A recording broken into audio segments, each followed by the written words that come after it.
बुखारी के अंदर हदीस है, जंगे बदर हुई, अल्लाह के पाक महबूब सरवर कायनात सल्लल्लाहु अलैहि वसल्लम ने एक दिन पहले मैदान बदर में उतर कर जमीन पर निशान लगाए। फरमाया ये वो जगह है जहां पे अबू जहल मरेगा, ये वो जगह है जहां पे बोलो अबू जहल मरेगा, ये वो जगह है जहां पे शैबा मरेगा, ये वो जगह है जहां उतबा मरेगा। और सहाबा फरमाते हैं खुदा की कसम कोई भी एक सूतर बराबर आगे पीछे नहीं हुआ, जहां मेरे पाक महबूब ने निशान लगाया था वहीं पे आके कुफार मुशरिकीन मुर्दार हुए, मुर्दार हो गए। पाक महबूब ने फरमाया कि इनको उठाओ, बदर के पीछे जो खाई है, मैदान के पीछे जो गड़ा है उसके अंदर फेंक दो। फेंक दिया गया। 3 दिन पाक महबूब वहीं रहे। तीसरे दिन असर की नमाज के बाद अल्लाह के पाक महबूब उस बदर की खाई के ऊपर गए। पाक महबूब ने आवाज दी, या अबा जहल, या उतबा, या शैबा, हल वजदतुम मा वअदकुम रब्बुकुम हक्का, इन्नी कद वजदतु मा वअदनी रब्बी हक्का। ए अबू जहल, ए उतबा, ए शैबा, जो तुम्हारे साथ तुम्हारे रब ने हक का वादा किया था मिला या नहीं? मेरे साथ तो मेरे रब ने जो हक का वादा किया था वो मुझे मिल चुका है।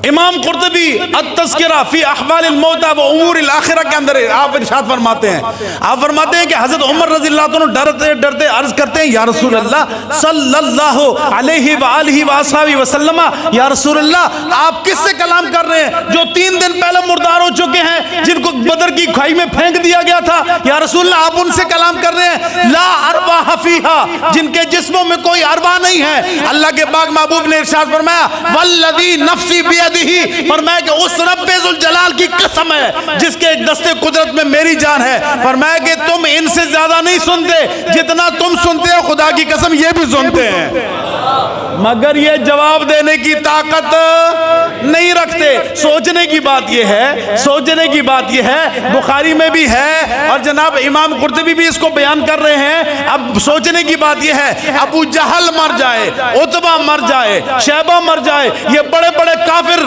बेईमान मर जाएं, इनको बदर की कुएं में फेंक दिया जाए, पाक महबूब उनसे कलाम करें, पाक महबूब उनको पुकारें और पाक महबूब ने इरशाद फरमाया ये तुम जितना ही सुनते हैं तुम इनसे ज्यादा नहीं सुनते। अगर अबू जहल सुनता है, अगर शैबा सुनता है, अगर उतबा सुनता है, तो मोमिन जिसने रसूलुल्लाह का कलमा पढ़ा है, रब का कुरान कहता है या अय्युहन नफ्सुल मुतमइन्ना, ऐ नफ्स मुतमइन्ना इरजिई इला रब्बिक, अपने रब की तरफ लौटा। ऐ नफ्स मुतमइन्ना, वो नफ्स मुतमइन्ना, ऐ वो नफ्स जो रब की ज़ात पर राजी है, रब की तरफ लौटा। इरजिई इला रब्बिकी रादियतम मर्दिया, तू रब से राजी है, रब तुझसे राजी है। क्यों? रब क्या फरमा रहा है? ऐ नफ्स मुतमइन्ना, रब की तरफ लौटा, रब तुझसे राजी है, तू रब से और रब की फरमा रहे कि वापस लौटा, क्योंकि मैं तेनू सप्पा के सुटना है, क्योंकि मैं तेनू मिट्टी करना है, क्योंकि तेनू जनाब तू दुनिया ते मेरी इबादत करते रहे, हुण मैं तूने सजा देनी है, ये मतलब था।